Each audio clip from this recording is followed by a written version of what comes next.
मैयत को गुस्ल देने का सही सुन्नत तरीका क्या है?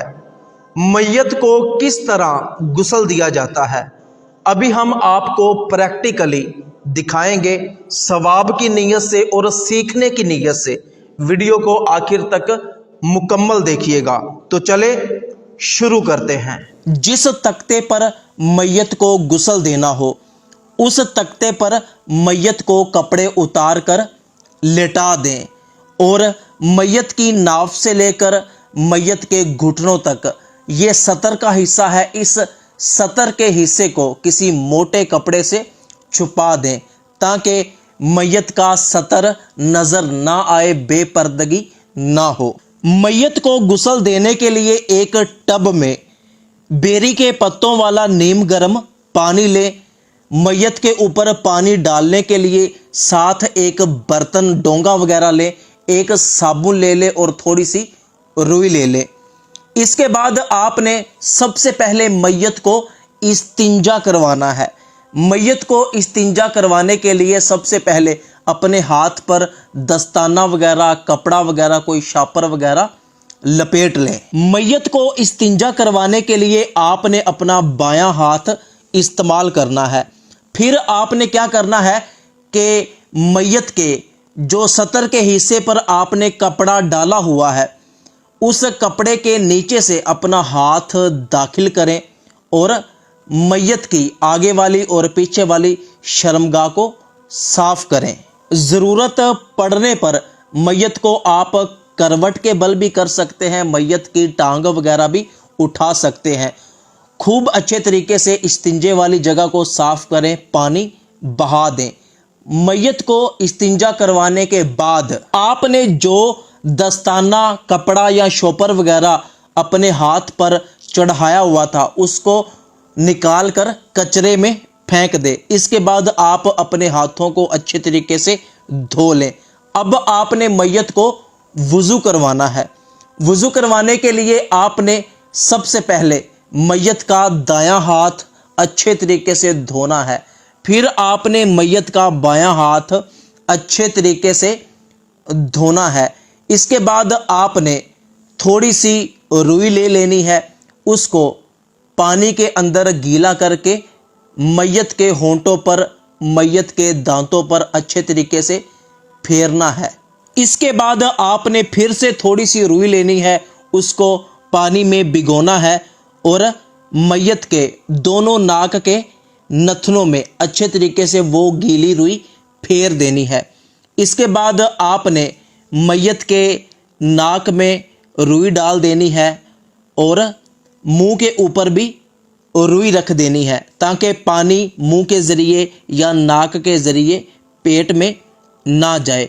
और आपने इसके बाद मैयत के चेहरे को आहिस्ता आहिस्ता से धोना है।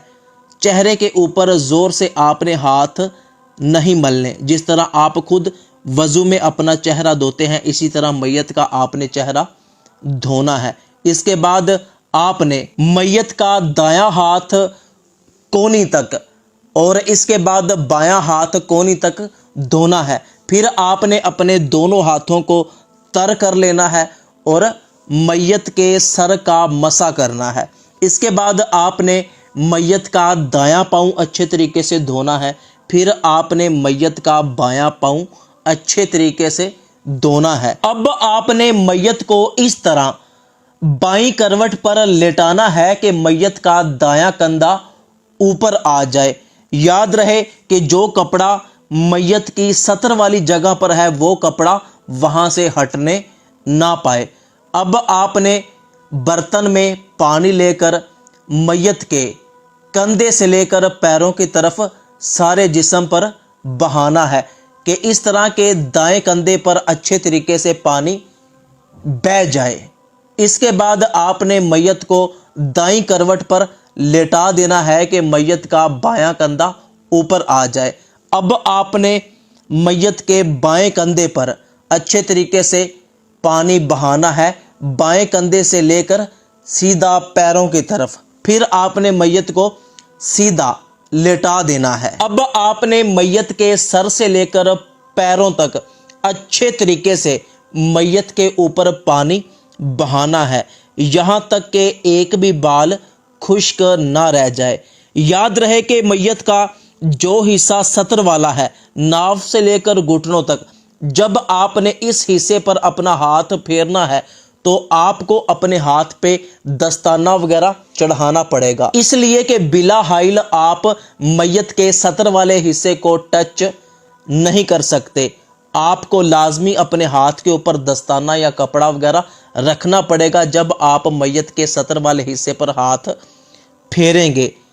ये बात भी याद रहे कि जब आपने मैयत के सतर वाले हिस्से पर पानी डालना है तो कपड़ा उठाकर भी डाल सकते हैं, इस तरह के आपकी नज़र मैयत के सतर वाले हिस्से पर ना पड़े, और कपड़े के ऊपर से भी डाल सकते हैं जबकि आपको यकीन हो कि कपड़ा अपने ऊपर से पानी को अच्छे तरीके से नीचे ले जाएगा और मैयत का सारा जिस्म पानी के साथ गीला हो जाए, पानी वहां पर बह जाए। इसके बाद आपने मैयत को करवट के बल करके मैयत की कमर वाले हिस्से पर भी अच्छे तरीके से पानी बहाना है, वहां पे हाथ फेरना है।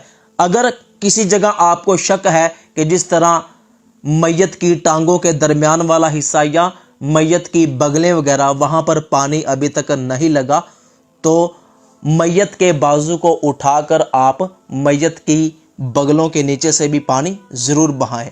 इसी तरह मैयत के टांगों के दरमियान भी पानी को ज़रूर पहुंचाएं, यहाँ तक कि मैयत के जिस्म का कोई भी ऐसा हिस्सा ना हो जहां पर पानी ना बहा हो। अब मैयत को थोड़ा सा ऊपर करके बिठाएं जहां तक मैयत ऊपर हो सके, और मैयत के पेट पर हाथ फेरें ताकि अगर कोई चीज़ जिस्म के अंदर से बाहर निकलने वाली है तो वो शर्मगाह के ज़रिए बाहर निकल जाए। मैयत को दोबारा से इस्तिंजा करवा दें। अब मैयत को दोबारा गुस्ल देने की हाजत नहीं है। ज़रूरत पड़ने पर आप मैयत को साबुन के